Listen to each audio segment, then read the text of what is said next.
கண்ணியத்திற்கும் பெருமதிப்பிற்கும் உரிய எல்லாம் அல்ல அல்லாஹின் நல்லடியார்களே, அல்லாஹுடைய மகத்தான அருளால் மதரசாவனுடைய ஆண்டு நிகழ்ச்சியில் நாம் எல்லாம் இங்கு ஒன்று கொண்டிருக்கிறோம். அல்ஹம்துலில்லாஹ். இந்த நிகழ்ச்சியில் நமக்கு தரப்பட்டிருக்கக்கூடிய தலைப்பு,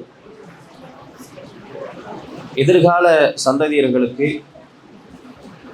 ஈமானிய உணர்வோடு இந்த சமூகத்தை நம்ம வளர்க்கணும் அப்படிங்கிற அந்த ஒரு தலைப்பை நமக்கு கொடுத்துருக்கிறாங்க. இந்த தலைப்பு மிக முக்கியமாக இன்றைய காலத்திற்கு மிகவும் தேவைப்படக்கூடிய ஒரு விஷயம். ஏன்னு சொன்னீங்கன்னா, இன்றைக்கு முஸ்லிம்களாக இருக்கக்கூடிய நாம் இன்றைக்கு நாகரிக வளர்ச்சி என்கிற பெயரில், டெக்னாலஜி என்கிற பெயரில் இன்றைக்கு ஒரு மனிதன் அதிகப்படியான வழி தவறுவதற்கான அதிகமான வாய்ப்புகள் இன்றைக்கு ரொம்ப நிறைந்து இருக்கிறது. கரெக்டு தானே?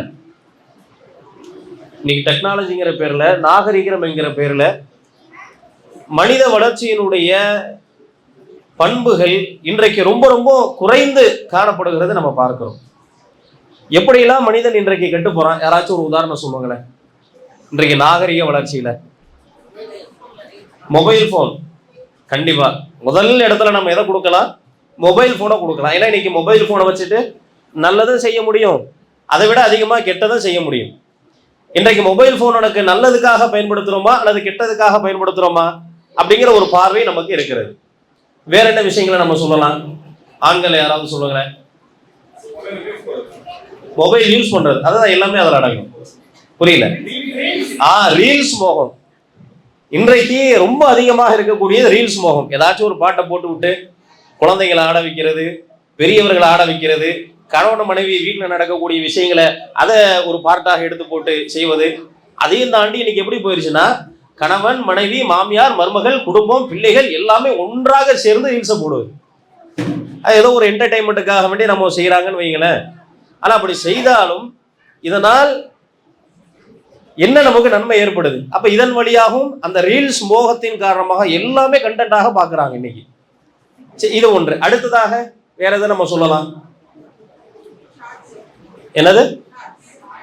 அது எல்லாம் ஒண்ணுதான். ஷார்ட்ஸ் ரீல்ஸ் எல்லாமே ஒண்ணுதான். அடுத்ததாக செல்போன் அல்லாமல் வேறு எதன் வழியாக மனிதன் தவறளிக்கிறான்? கெட்ட நண்பர்கள், போதை. இன்னைக்கு ரொம்ப முக்கியமாக பார்க்கப்பட வேண்டியது போதை. இன்றைக்கு இளைஞர் சமுதாயம் இன்றைக்கு அதிகப்படியாக வழி தவறி போறாங்கன்னு சொன்னாங்கன்னா அதற்கு மிக முக்கியமான காரணம் போதை பழக்க வழக்கம். சிகரெட்டு, இது போல பான்பராக்கு போடுவது அல்லது இன்ன பிற போதை பொருட்களை யூஸ் பண்ணுவது. அப்ப இவைகள் எல்லாம் நாகரிகம் என்கிற பெயரில், வளர்ச்சி என்கிற பெயரில், தனக்கு சுதந்திரம் என்கிற பெயரில் மனிதன் வழி தவறி செய்யக்கூடிய ஒரு காரியங்கள். வேற என்னென்ன காரியங்களை சொல்லலாம் நம்ம? சினிமா மனிதனுடைய வாழ்க்கையில மிக முக்கியமான விஷயம். மனுஷனையும் அந்த சினிமா ஒன்றாக பிரிக்க முடியாது என்று சொல்லுகிற அடிப்படையில் இன்றைக்கு சினிமா மோகம் இன்றைக்கு முஸ்லீம் சமூகத்துல ரொம்ப நிறைந்து காணப்படுகிறதை பார்க்கிறோம். அடுத்து என்னது? கூடா நட்பு. கெட்ட நட்பு அதுலயே வந்துருச்சு, அல்ஹம்துலில்லாஹ். அடுத்து பெண்கள் போதில் ஏதாவது சொல்லுங்களேன். என்னம்மா? வீடியோ சேலஞ்சா? சரி, அல்ஹம்துலில்லாஹ். நிறைய இன்னைக்கு வீடியோக்குள்ள போடுகிறோம் அப்படிங்கிற பேர்ல நிறைய சேலஞ்சு. மக்கள் எல்லாம் கமெண்டர் சொல்லுவாங்க, நீங்க அதை பண்ணுங்க இதை பண்ணுங்க. இப்போ ரோட்டில் போயிட்டு மேலாடையை கலட்டிட்டு நில்லுங்க, ரோட்டில் போயிட்டு இந்த மாதிரி விஷயங்களை பண்ணுங்க என்று அருவருக்கத்தக்க காரியங்களை பொதுமக்கள் வெளியே சொல்லுவது, அது எல்லாமே வீடியோக்குள்ள அடங்கிடும். சீரியல் இன்றைக்கு குறிப்பாக பெண்கள் பகுதியில தலைவிரித்து ஆடக்கூடிய ஒரு விஷயம் தான் சீரியல். இன்றைக்கு ஆண்களும் சலைச்சவங்க கிடையாது. வேலைக்கு போயிட்டு வந்துட்டு அப்பா முடிச்சுட்டு வேலையை முடிச்சுட்டு வந்தா சீரியல் முடிஞ்சிருக்கும். வீட்டம்மாட்ட வந்து கேட்கறது என்ன நடந்தது இன்னைக்கு எபிசோட்ல.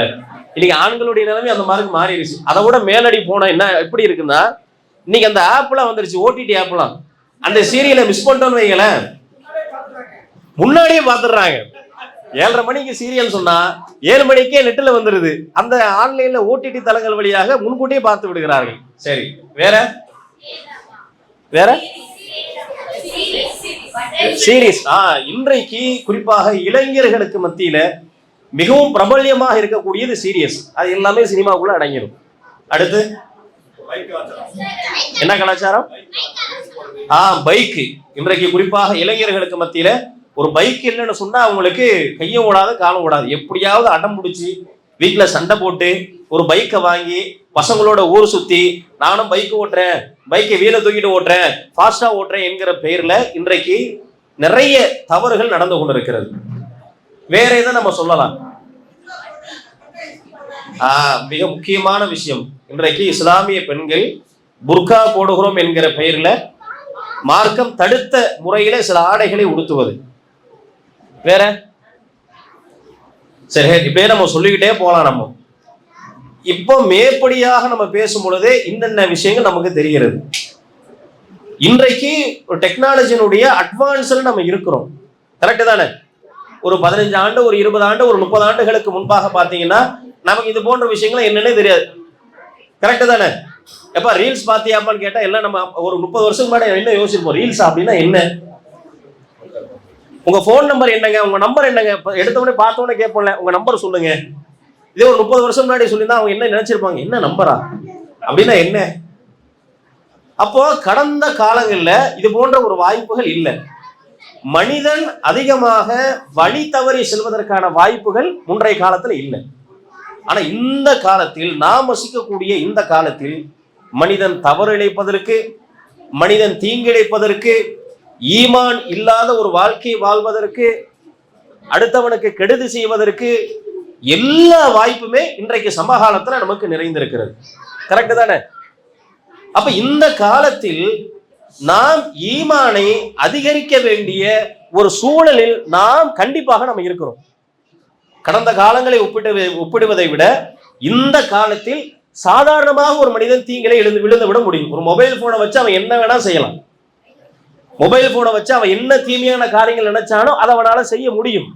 அவன் அந்த அளவிற்கு தீங்கிழைப்பதற்கு அதிகமான ஒரு கால சூழல் நிறைந்த காலம் எது என்று பார்த்தால் நாம் வசிக்கக்கூடிய இந்த காலம். அப்ப இந்த காலத்தில் நம்மையும் நம்முடைய பிள்ளையையும் நம்முடைய குடும்பத்தையும் பாதுகாக்க வேண்டிய பொறுப்பு நமக்கு இருக்கிறது. எப்படி பாதுகாப்பது, எதன் அடிப்படையில் பாதுகாப்பது? யாராச்சும் ஒரு வழியை சொல்லுங்களேன், பதில சொல்லுங்களேன். அப்ப நம்மளையும் நம்முடைய பிள்ளைகளை எப்படி நம்ம பாதுகாப்பது?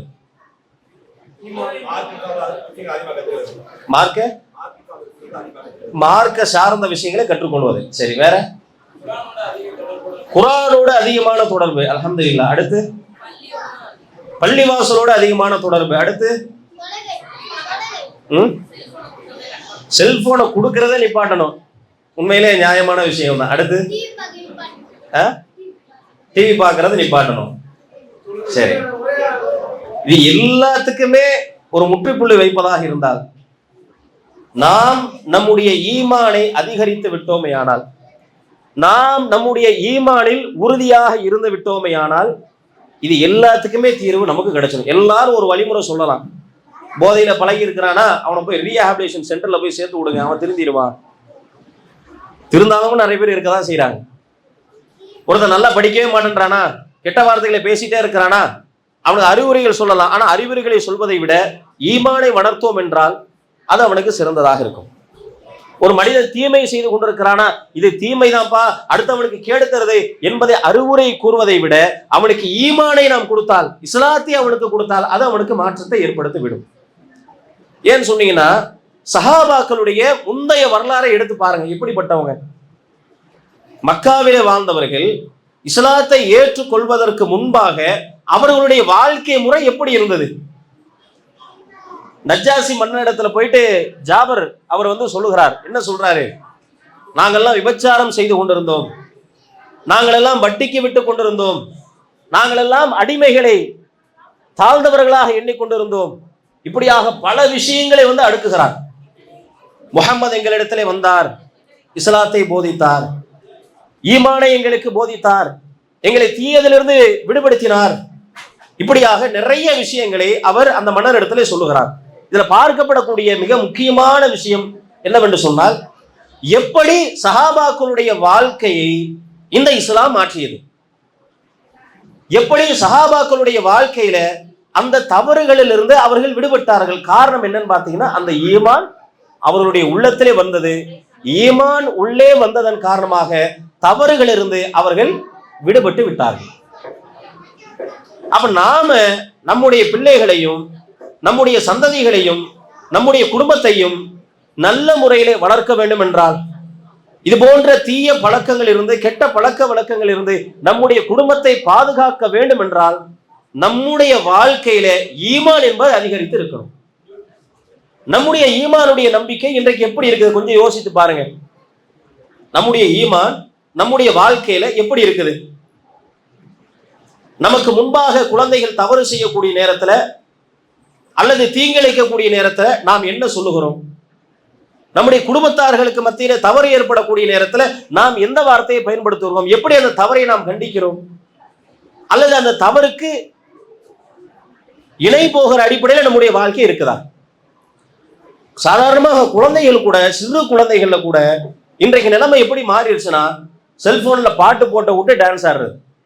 இது எல்லார் வீட்டிலும் நடக்கும். அதை பார்த்து நம்ம ரசிக்கவும் செய்வோம். என் புள்ள எப்படி ஆடுறான் பாருங்க, இந்த பாட்டு மாட, அந்த குத்து பாட்டை போட்டு விட. சின்ன குழந்தையில இருந்து இது போன்ற காரியங்களை நாம் அவர்களுக்கு கொடுத்து கொடுத்து சிறு வயதிலிருந்தே அது தவறல்ல, இது நம்முடைய வாழ்க்கையில இயல்பான ஒன்று என்று நாமே நம்முடைய பிள்ளைகளுக்கு கற்றுக் கொடுக்கிறோம். அப்ப நம்முடைய பிள்ளைகள் ஈமானுடைய உணர்வோடு வளர வேண்டும் என்றால் முதலிலே ஈமான் நம்முடைய வாழ்க்கையில் இருக்க வேண்டும். நம்முடைய வாழ்க்கையில் ஈமான் எப்படி இருக்கிறது? நம்முடைய வியாபாரத்தில் எப்படி நம்முடைய ஈமான் இருக்கிறது? நம்முடைய பிள்ளைகள் விஷயத்துல நம்முடைய ஈமான் எப்படி இருக்கிறது? நம்முடைய குடும்பத்தை பார்த்து கொள்ளக்கூடிய விஷயங்களே ஈமான் எப்படி இருக்கிறது? அப்ப முதலிலே சரி செய்ய வேண்டியது நாம் தான். நம்முடைய வாழ்க்கையை மாற்றணும், நம்முடைய பண்பை மாற்றணும், நம்முடைய நம்பிக்கையை உறுதிப்படுத்தணும். எப்படி நம்பிக்கையை உறுதிப்படுத்துவது? அல்லாஹ் ரப்பல் ஆலமீன் திருமறை குர்ஆன்ல பல நபிமார்களுடைய வாழ்க்கை இதற்கு நமக்கு ஒரு உதாரணமாக சொல்கிறார். அவர்கள் எப்படி அல்லாஹ்வை நம்பினார்கள், அவர்கள் எப்படி ஈமானிலே உறுதியாக இருந்தார்கள். அல்லாஹ் ரப்பல் ஆலமீன் பல நபிமார்களுடைய வரலாறுகளை சொல்லி நமக்கு பாடம் நடத்துகிறார். எப்படியெல்லாம் நம்ம இடத்துல ஈமான் இருக்கணும் அப்படிங்கிறதுக்கான ஆக சிறந்த உதாரணம் நபிகளாருடைய வாழ்க்கையிலும் நபிமார்களுடைய வாழ்க்கையிலும் நிறைய இருக்கிறது. ரசூலுல்லாஹ்வுடைய வாழ்க்கையை பாருங்க, கொஞ்சம் யோசித்து பாருங்க. ரசூல் ஸல்லல்லாஹு அலைஹி வஸல்லம் எந்த அளவிற்கு அல்லாஹ்வை நம்பினார்கள். பல சந்தர்ப்பங்கள்ல முழுமையாக அல்லாஹ்வின் மீது நம்பிக்கை வைத்தார்கள். பத்ர் போர் களத்தை எடுத்துக்கொள்ளுங்கள். பத்ர் போர் களம் என்பது எப்படிப்பட்ட ஒரு களம்? போர் செய்யணும் அப்படிங்கிற அந்த நோக்கத்துல அல்லாஹ்வுடைய தூதர் போகல. வியாபார கூட்டத்தை வழிமறிக்கணும் அப்படிங்கிற நோக்கத்துக்கு போனாங்க. போர் செய்ய வேண்டிய சூழல் ஏற்பட்டு விட்டது. ரசூலுல்லாஹ்வுடைய படையோ 300 சொச்சம் பேர், எதிரிகளுடைய படையோ 1000த்திற்கும் மேற்பட்டவர்கள் இருக்கிறார்கள். அன்றைக்கு இருந்து நம்ம யோசிச்சு பார்த்தோம்னு சொன்னா ரசூலுல்லாஹ்வுடைய படை ஜெயிக்க வாய்ப்பே இல்லை. காரணம் என்ன? அன்றைய காலத்தில் போர் என்பது, வெற்றி தோல்வி என்பது எண்ணிக்கையில் அடிப்படையில் தான் தீர்மானிக்கப்படும். ரசூலுல்லாஹ்வுடைய படை குறைவா இருக்குது, எதிரிகள் படை அதிகமாக இருக்கிறாங்க. கண்டிப்பாக வெளிப்படையாக நின்று பார்த்தால் காஃபிர்களுடைய படைதான் ஜெயிக்க வேண்டும். ஆனால் என்ன நடந்தது? எப்படி அதற்கு நேர் மாற்றமாக நடந்தது? காரணம் என்னன்னு பாத்தீங்கன்னா அல்லாஹ்வுடைய தூதரும் தங்களுடைய உள்ளத்திலே வைத்திருந்த அந்த ஈமான் தான் காரணம். போர் நடப்பதற்கு முன்பாக பெருமானார் ஸல்லல்லாஹு அலைஹி வஸல்லம் அவர்கள் சொன்ன வார்த்தை என்ன? இறைவா, இந்த கூட்டத்தை மாத்திரம் நீ அழித்து விட்டால் இந்த மார்க்கத்தை சொல்வதற்கு உலகத்திலே வேறு எவரும் இருக்க மாட்டார்கள். அல்லாஹ்வுடைய உதவி வரும், அல்லாஹ் நமக்கு உதவி செய்வான் என்கிற அந்த ஈமானோடு காத்திருந்தார்கள். உலகமே அதிசயிக்கிற விதத்தில் யார் அழிந்து போவார்கள் என்று நினைத்தோமோ அவர்கள் காப்பாற்றப்பட்டார்கள், வெற்றி அடைந்தார்கள். யார் அழிப்பார்கள் என்று நினைத்தோமோ அவர்கள் விரண்டு ஓடினார்கள். இது போல பல சந்தர்ப்பங்களை நம்மால சொல்ல முடியும். பெருமானார் ஸல்லல்லாஹு அலைஹி வஸல்லம் அவர்களுடைய ஈமான் எப்படி இருந்தது, சஹாபாக்களுடைய ஈமான் எப்படி இருந்தது என்பதற்கு நிறைய வரலாறு நம்மால சொல்ல முடியும். ரசூல் ஸல்லல்லாஹு அலைஹி வஸல்லம் அவர்கள் ஹிஜ்ரத் செய்து போகக்கூடிய நேரத்தில் அல்லாஹ்வுடைய தூதர் அவர்கள் மக்காவை விட்டு மதீனாவிற்கு ஹிஜ்ரத் செய்யலாம் என்கிற நேரத்தில் ஹிஜ்ரத்தை தேர்வு செய்து மக்காவிலிருந்து வெளியேறி சவுர் குகையில 3 இரவுகள் அல்லாஹ்வுடைய தூதர் தங்குறாங்க. அப்பொழுது அந்த நேரத்தில் எதிரிகள் எல்லாம் துரத்தி கொண்டு வந்துட்டாங்க. இந்த இடத்தை தவிர வேற எங்கேயும் போவதற்கு வாய்ப்பே இல்லை, சாத்தியமே இல்லை, இங்கதான் இருக்க முடியும் என்கிற நிலையில் ரசூலுல்லாஹி ஸல்லல்லாஹு அலைஹி வஸல்லம் அவர்களை தேடி காஃபிர்கள் வந்து விட்டார்கள். சுத்து போட்டு தேடுறாங்க. கடைசி வரைக்கும் ரசூலுல்லாஹ் இருக்கக்கூடிய அந்த குகையே அவங்க பார்க்கவே இல்லை. அதுக்கு மேலதான் நிக்கிறாங்க. அபூபக்கர் ரலியல்லாஹு அவர்கள் கூட சொல்லுகிறார்கள், அல்லாஹ்வுடைய தூதரே, வசமா மாட்டிக்கொண்டோம், தப்பிக்கிறதுக்கு வழியே இல்லை, கீழே குனிஞ்சு பார்த்தோம் அப்படின்னு சொன்னாங்கன்னா நாம மாட்டிக்கொள்வோம் என்று சொல்லுகிற நேரத்தில் அல்லாஹ்வின் தூதர் ஸல்லல்லாஹு அலைஹி வஸல்லம் அவர்கள் சொன்ன வார்த்தை என்ன? அபூபக்கரே, லா தஹ்சன், கவலைப்படாதீங்க, இன்னல்லாஹ மஅனா, அல்லாஹ் நம்முடன் இருக்கிறான். எப்படி அந்த நேரத்தில் அந்த வார்த்தையை சொல்ல முடியும்? கொஞ்சம் யோசிச்சு பாருங்க. நாம இருந்தா என்ன சொல்லியிருப்போம்? அவ்வளவுதான், முடிஞ்சிருச்சு, வந்துட்டாங்க, கண்டிப்பா கண்டுபிடிச்சிருவாங்க, புடிச்சிட்டாங்கன்னா நம்மளை கொலை செஞ்சிருவாங்க, தப்பிக்க வாய்ப்பே இல்லை, அப்படித்தானே நம்முடைய அறிவு சொல்லும். நம்முடைய மனதும் அந்த நேரத்தில் அப்படித்தான் சொல்ல வேண்டும். ஆனால் அல்லாஹ்வின் தூதருடைய அந்த ஈமான் என்ன வார்த்தையை சொன்னது? இன்னல்லாஹ மஅனா, அல்லாஹ் நம்முடன் இருக்கிறான். உலகமே அதிசயங்க. அங்க இடத்தை தேடி வந்தவங்க அந்த இடத்தை சுத்து போட்டு தேடுறாங்க, கடைசி வரைக்கும் அவங்கள பார்க்கவே இல்லை. பிற்காலத்தில் அல்லாஹ்வுடைய தூதரவர்கள் சொல்லுகிறார்கள், எப்பொழுதெல்லாம் எதிரிகளுடைய முகம் எங்களுடைய திசையை நோக்கி திரும்புகிறதோ அந்த சமயத்தில் அல்லாஹ் ரப்பல் ஆலமீன் மலக்குகளை இறக்கி வைத்து அவர்களுடைய முகத்தை வேறு ஒரு புறத்தில் திருப்புவதை நான் பார்த்தேன் என்று அல்லாஹ்வுடைய தூதரவர்கள் குறிப்பிடுகிறார்கள். அது நடக்க சாத்தியம் இல்லதான், உலகத்தில் நடக்க வாய்ப்பு இல்லதான். இது போல சம்பவங்கள்லாம் நினைச்சு பார்த்தா கூட நடக்க முடியாதான். ஆனால் அல்லாஹ் நாடினால் நடக்கும். நம்முடைய ஈமான் உறுதியாக இருந்தது என்று சொன்னால் கண்டிப்பாக நடக்கும். எத்தனை நபிமார்களுடைய வாழ்க்கையில நம்ம பார்க்கிறோம். நபி மூசா அலைஹிஸ்ஸலாம் அவருடைய வாழ்க்கையை எடுத்து பாருங்க. அவங்களுடைய ஈமான் எப்படி இருந்தது, அவங்களுடைய ஈமானுடைய உறுதி எப்படி இருந்தது. ஃபிரௌனிடத்துல போய் மார்க்கத்தை சொன்னாங்க, ஃபிரௌனிடத்துல போய் தௌஹீதை சொன்னாங்க, ஏகத்துவத்தை சொன்னாங்க, அவன் ஏத்துக்கல. ஆனா ரப்புக்குமுல் அலா, நான் உன் இறைவனுக்கெல்லாம் இறைவன் என்று பெருமை அடித்தான். கடைசியில என்ன நிலை? மூசா அலைஹிஸ்ஸலாம் அவர்களை கொலை செய்து விடலாம், மூசா அலைஹிஸ்ஸலாம் அவர்களையும் நம்பிக்கை கொண்டவர்களையும் கொலை செய்து விடலாம், படையை திரட்டி கொண்டே அழிப்பதற்காக வந்தவன் கடைசியில என்ன நிலை? எதிர்க்க பார்த்தா கடலு, பின்னாடி பார்த்தா ஃபிரௌனுடைய கூட்டம். தப்பிக்கிறதுக்கு வாய்ப்பே இல்லை. அவ்வளவுதான், கதை முடிஞ்சிருச்சு என்று எண்ணுகிற அடிப்படையில மூசா அலைஹிஸ்ஸலாம் அவருடைய கூட்டத்தாரே சொன்னார்கள், யா மூசா இன்னாலா முதரக்குன், வசமாக மாட்டிக்கொண்டோமே, தப்பிப்பதற்கு வழியே இல்லையே என்று மூசா அலைஹிஸ்ஸலாம் அவருடைய கூட்டத்தார்கள் எல்லாம் புலம்ப ஆரம்பித்து விட்டார்கள். இப்பொழுது மூசா அலைஹிஸ்ஸலாம் சொன்ன வார்த்தை என்ன? அல்லாஹ் நம்முடன் இருக்கிறான். அல்லாஹ் தான் பிரச்சாரம் செய்ய சொன்னான், அல்லாஹ் தான் ஃபிரௌனிடத்துல தௌஹீதை எடுத்து சொல்ல சொன்னான். அப்படிப்பட்ட அல்லாஹ் நம்மை காப்பாற்றுவான், அல்லாஹ் நம்முடன் இருக்கிறான். அந்த ஈமானிய உணர்வு எப்படி வந்தது? அவர்கள் அல்லாஹ்வின் மீது முழுமையாக நம்பிக்கை வைத்தார்கள். எல்லா சந்தர்ப்பத்திலும் அல்லாஹ்வின் மீது நம்பிக்கை வைத்தார்கள், எல்லா நேரத்திலும் அல்லாஹ்வின் மீது நம்பிக்கை வைத்தார்கள். இது போல நம்பிக்கைகள் நமக்கு இருக்கணும். ஆனா நம்முடைய நம்பிக்கை எப்படி இருக்குது? கொஞ்சம் யோசித்து பாருங்க. வியாபாரத்திற்காக வேண்டி ஈமானை விட்டு விடுகிறோம். ஒரு வியாபாரம் செய்கிறோம், வியாபாரம் பேசுவதில், வியாபாரம் செய்வதில் சில விஷயங்களை மார்க்கம் நமக்கு தடுக்கப்பட்டிருக்கிறது. எதையெல்லாம் தடுக்கப்பட்டிருக்கிறது? பொய் பேசி வியாபாரம் செய்யக்கூடாது, மோசடி செய்து வியாபாரம் செய்து விடக்கூடாது. இது போல சில கேட்டகரிகளை அல்லாஹ் நமக்கு தடுத்திருக்கிறான். ஆனா இன்றைக்கு வியாபாரத்துல பொய் தான் ரொம்ப பிரதானமாக இருக்குது, மோசடிகள் தான் இன்றைக்கு பிரதானமாக இருக்கிறது. குறிப்பாக முஸ்லிம்களுடைய வியாபாரம் இன்றைக்கு சமீப காலத்துல கொஞ்சம் யோசிச்சு பாருங்க. இன்றைக்கு நிறைய செய்தி சேனல்களை பார்க்கிறோம். இங்க இத்தனை கிலோ போதை மருந்துகள் பறிமுதல் செய்யப்பட்டது, இத்தனை கிலோ கஞ்சாக்கள் பறிமுதல் செய்யப்பட்டது, இப்படியாக நிறைய போதை வஸ்துக்கள் பிடிக்கப்பட்டு வருகிறது. அதுல மாட்டக்கூடியவர்கள் யார் என்று பார்த்தால் இன்றைக்கு சமகாலத்துல பெரும்பாலும் முஸ்லிம்களாகத்தான் இருக்கிறாங்க.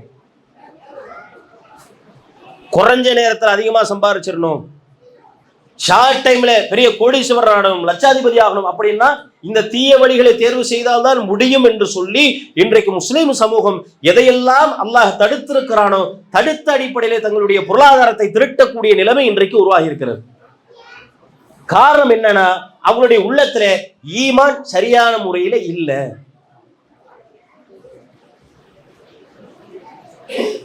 இன்றைக்கு குடும்பத்துல நம்முடைய ஈமானுடைய நிலை எப்படி இருக்குது?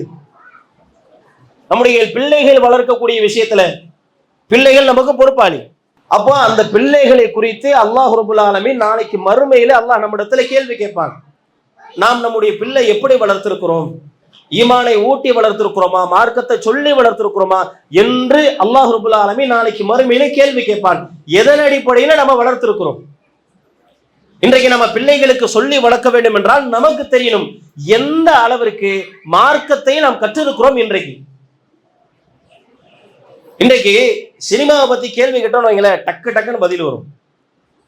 மார்க்கத்தை குறித்து கேள்வி கேட்டால் இன்றைக்கு கேள்விகளே ரொம்ப குறைவாக வரும், அதுக்கான பதிலே ரொம்ப குறைவாக வரும். கரெக்டு தானே? ஒரு செந்தில கவுண்டமணி காமெடி இது போல இது மாதிரி பேசுனாங்களே, எந்த படம் அப்படின்னு கேட்டா அங்க இருந்து 10 கை வரும். இந்த படம் எந்த வருஷம் ரிலீஸ் ஆச்சுன்னு சொன்னா 10 கை வரும், 20 கை தூக்குவாங்க. ரசூல் ஸல்லல்லாஹு அலைஹி வஸல்லம் அவர்கள் ஹிஜ்ரத் செய்து எத்தனையாவது ஆண்டில் மக்காவை வெற்றி கொண்டார்கள் கேட்டா 100 பேர் இருக்கக்கூடிய சபையில 1ஓ 2ஓ தான் கையை தூக்குவாங்க. கரெக்டு தானே? காரணம் என்னன்னா, இன்றைக்கு மார்க்கத்தை குறித்து படிப்பதை தவிர்த்து விட்டு உலகத்தில் நடக்கக்கூடிய இந்த சினிமாக்கு மோகம், இது போன் மோகம், இந்த ரீல்ஸ் மோகம், இதன் வழியாக நம்முடைய சிந்தனைகள் செல்வதன் காரணமாக இன்றைக்கு மார்க்கத்தை நம்ம முழுமையாக படிப்பதை நம்ம தவிர்த்து இருக்கிறோம். இன்றைக்கு நாம் மார்க்கத்தை அறிந்தால் மட்டும்தான் நம்முடைய பிள்ளைகளுக்கு நாம சொல்லிக் கொடுக்க முடியும். அப்ப நம்முடைய ஈமான் அதிகரிக்க வேண்டும் என்றால் நாம் அதிகமாக மார்க்க கல்வியை நாம் கற்க வேண்டும். நம்முடைய வாழ்க்கையில எல்லா சந்தர்ப்பத்திலுமே அந்த இஸ்லாம் என்பது வெளிப்படணும். நைட்டு தூங்கும் போதும் சரி, எழுந்தும் பொழுதும் சரி, ரோட்டில் நடக்கும் பொழுதும் சரி, பள்ளிவாசலுக்கு வரும் பொழுதும், பிற மக்களிடத்துல பேசும் பொழுதும் இப்படி கடைபிடித்து பாருங்களேன். எல்லா நிலைகளிலையும் இஸ்லாத்தை நாம் கடைபிடித்து பார்த்தால் நம்மை பார்த்து பல பேர் இஸ்லாத்தை ஏற்றுக்கொள்வார்கள். இது போல உலகத்துல நிறைய சம்பவங்கள் நடந்திருக்குது. இஸ்லாத்தை பிற மக்களுக்கு சொல்லணும்னு விஷயம் இல்ல, சொல்லித்தான் ஆகணும். சொல்லாமலும் பிறருக்கு இஸ்லாம் கவரும். இன்றைக்கு சமீப காலத்துல பாலஸ்தீனத்துல குறிப்பாக ஏராளமான மக்கள் குவிக்கப்பட்டு கொண்டிருக்கிறார்கள். இன்றைக்கு வரைக்கும் 2023 அக்டோபர் 7ஆம் தேதி நடந்த சம்பவத்தில் இருந்து இன்றைக்கு வரைக்கும் இந்த ஜியோனிச இஸ்ரேலிய படைகள் என்ன செய்யறாங்கன்னா, ஒவ்வொரு ஊராக சென்று இஸ்லாமியர்களை கொலை செய்வது, ஆங்காங்கே தாக்குவது, கிட்டத்தட்ட ஆயிரக்கணக்கான மக்களை இன்றைக்கு வரைக்கும் கொன்று குவித்துக் கொண்டே இருக்கிறார்கள். இந்த சம்பவம் நடந்து கிட்டத்தட்ட 3 ஆண்டுகள் ஆக போகிறது. 2 வருஷம் முடிஞ்சிருச்சு. இதுல அந்த மக்களுடைய ஈமானுடைய நம்பிக்கை எப்படி இருக்குது கொஞ்சம் யோசித்து பாருங்களேன். ஒரு நிறைய காணொளிகளை நம்ம உதாரணமாக சொல்லலாம். அதுல ஒரே ஒரு விஷயத்தை மட்டும் நான் குறிப்பாக சொல்லுகிறேன். ஒரு சின்னஞ்சிறிய குழந்தை, ஒரு பெண் குழந்தை, என்ன ஒரு 8 வயசு 9 வயசு இருக்கும். அந்த போர்ல அடிபட்டு தலையில கட்டுகளுடன், கால்களில கட்டுகளுடன், முகத்தில காயங்களுடன் அந்த பெண் இருக்கிறது, அந்த சின்னஞ்சிறிய பெண். அதற்கு கூட அவனுடைய தம்பி இருக்கிறான். தம்பி படுத்த படுக்கையா கிடக்கிறான். காலிலும் கையிலும் ரத்தமாக, தலையிலும் ரத்தம் ஒழுக கட்டுக்களுடன் அந்த சின்னஞ்சிறிய குழந்தையினுடைய உடல் அங்கே இருக்கிறது. ஒரு நிருபர் அந்த பெண்ணிடத்துல கேட்கிறார், எப்படி இருக்கிறீங்க? கேட்ட உடனே அந்த சின்னஞ்சிறிய பெண் சொல்லுகிற வார்த்தை என்ன தெரியுமா? அல்ஹம்துலில்லாஹ். பெற்றோர் இல்ல, பெற்றோர் இழந்திருக்கிறாங்க, பெற்றோர்கள் இறந்திருக்கிறார்கள். அந்த போர்க்களத்துல தன்னுடைய குடும்பத்தார்கள் இல்லை, சொந்த பந்தங்கள் இல்லை, சொந்த வீடு இல்லை, அடுத்த வேளை உணவு இல்லை, எப்படி வாழ போகிறோம் என்கிற நிலை தெரியாமல் அந்த சின்னஞ்சிறிய சிறுமி சொன்ன வார்த்தை அல்ஹம்துலில்லாஹ். எப்படி ஒரு பெண்மணியால, ஒரு சின்னஞ்சிறிய சிறுமியினால எப்படி இந்த வார்த்தையை சொல்ல முடியும்? இவ்வளவு ஏராளமான சம்பவங்களை நம்ம சொல்லலாம்.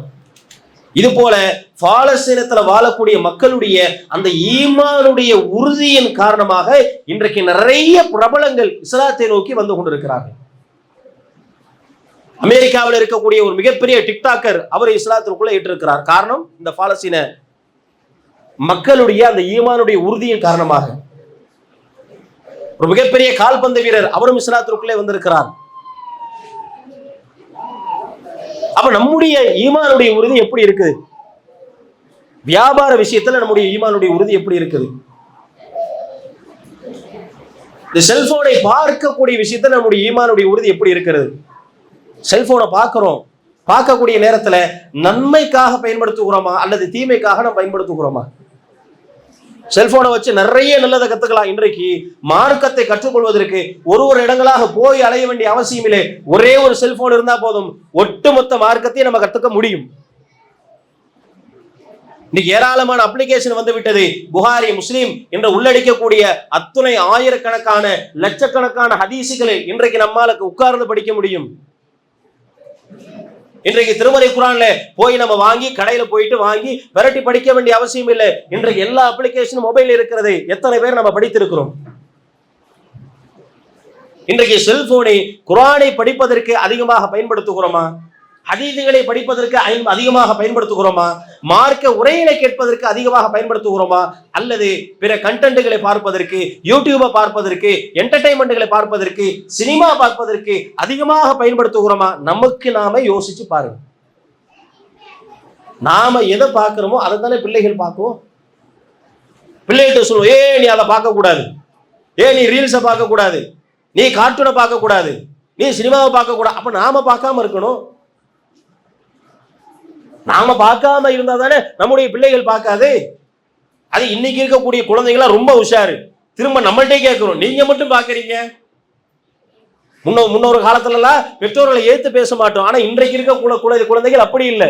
நீங்க மட்டும் பாக்குறீங்களே, அது மட்டும் கூடுமா? நீங்க மட்டும் பார்க்கலாமா? அப்ப நானும் பார்ப்பேன். அப்ப குழந்தைகளுக்கு நாம் ஒன்றை சொல்லி கொடுக்கிறோம் என்றால், இந்த மார்க்க சம்பந்தப்பட்ட விஷயங்களை சொல்லிக் கொடுக்கிறோம் என்றால், அது நம்முடைய வாழ்க்கையில கடைபிடிச்சிட்டு பிறகு நீங்க அவங்க குழந்தைகளுக்கு நீங்க சொல்லுங்க. எல்லா விஷயத்திலையும் ஒருத்தட்டை எப்படி நாம பேசுவது, ஒருவரிடத்தை எப்படி நாம பழகுவது, நாம் பொதுவெளிகளை எப்படி நாம் நடந்து கொள்வது, எப்படி பிறர் மீது நாம் இரக்கப்படுவது, எப்படி ஒருவர் மீது நாம் அன்பு செலுத்துவது, எப்படி நாம் ஈமான் கொள்வது, எப்படி நாம் அல்லாஹ்வுடைய தூதரை நேசிப்பது, எப்படி நாம் திருமறை குர்ஆனை நாம் படிப்பது, இவை எல்லா விஷயத்திற்கும் நாம முன்னோடியாக நம்ம இருக்கணும். எனக்கு தெரியாது, எனக்கு படிக்க வராது, எனக்கு சொல்லிக் கொடுக்க தெரியாது அப்படியெல்லாம் யாரும் சொல்லவும் முடியாது. எல்லாருக்குமே அந்த அறிவை அல்லாஹ் கொடுத்திருக்கிறான். நாமளே நினைச்சுக்கிறோம் நமக்கு இதெல்லாம் வராதுன்னு. அப்ப நம்முடைய பிள்ளைகளுக்கு நாம் ஈமானிய உணர்வை நாம் ஊட்ட வேண்டும் என்று சொன்னால், முதலிலே அந்த ஈமானை அதிகப்படுத்திக் கொள்வது நாம தான். இந்த மார்க்க சம்பந்தப்பட்ட அறிவை வளர்த்து கொள்ள வேண்டும், நாம தான் வளர்த்துக்கணும். நாம வளர்த்து கொண்டாதான் நம்முடைய பிள்ளைகளுக்கு நம்ம சொல்லிக் கொடுக்க முடியும். அப்ப அன்புக்குரிய சகோதர சகோதரிகளே, அல்லாஹ் ரப்பல் ஆலமீன் நிறைய வசனங்களை சொல்லும் பொழுது இந்த ஈமானை குறித்து அதிகமாக அல்லாஹ் பேசுகிறான். இன்னல்லதீன ஆமனு வஅமிலு ஸாலிஹாத், இந்த வசனத்தை நிறைய இடங்களை நம்மால பார்க்க முடியும். யார் நம்பிக்கை கொண்டு நல்லறங்கள் செய்திருக்கிறார்களோ அவர்களுக்கு உயர்ந்த சுவன சோலைகளை அல்லாஹ் வைத்திருக்கிறான், உயர்தரமான சொர்க்கத்தை அல்லாஹ் வைத்திருக்கிறான் என்று பல்வேறு இடங்களில் அல்லாஹ் ரப்பல் ஆலமீன் சொல்லி கொண்டு வருகிறான். அப்படிப்பட்ட அந்த ஈமானை நாம் என்ன செய்யணும்னா அதிகமாக வளர்த்து கொள்ள வேண்டும்.